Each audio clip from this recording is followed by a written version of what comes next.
Hello guys, welcome to my mini vlog. आईसाहेबांनी मस्तपैकी सकाळी चपाती करायला घेतली होती, कारण मी आता खाणार होते चहान चपाती. गरमागरम चहान चपाती तर खाल्ली, तोपर्यंत बाहेरून असा आवाज येत होता.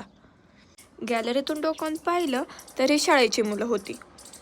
मी ज्या शाळेत 10वीपर्यंत शिकले ना, त्याच शाळेतील हे विद्यार्थी आणि शिक्षक होते. आपल्या घराच्या थोडंसं पुढं गेलं ना, बिरोदेवाचं मंदिर आहे, त्याच ठिकाणी हे चालले होते.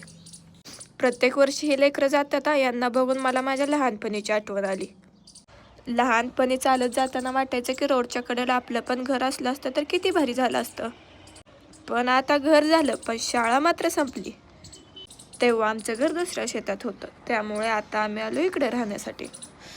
आणि एवढी भारी फुलं दिसतात ना, पिवळी. ह्याला पाणी असो किंवा नसो, हे झाड भरपूर मोठं होतं आणि फुलं तर एवढी लागतात ना, तुम्ही बघू शकता. पूर्ण झाड पिवळं पिवळं झालंय. त्यानंतर मी आले होते रानात. आपल्या रानात आहे लसूण, मेथीची भाजी, शेपूची भाजी आणि गाजर पण लावलेत. ते काय अजून आलेले नाहीत, छोटीच आहेत. आणि एवढी हिरवीगार कोथिंबीर आणि मिरच्या. मी खास आले होते मिरच्या घेण्यासाठी, कारण की आईसाहेबांना करायचा होता ठेचा. आणि हे पिवळे आणि जांभळ्या फुलाचं कशाचं झाड आहे ते काय मला कळलं नाही. तुम्हाला माहिती असेल तर मला कमेंट करून नक्की सांगा. एवढ्या मिरच्या तोडण्यासाठी तर माझा अर्धा पाऊण तास तर सहजच गेला. आईसाहेबांना मिरच्या दिल्या ठेचा करण्यासाठी.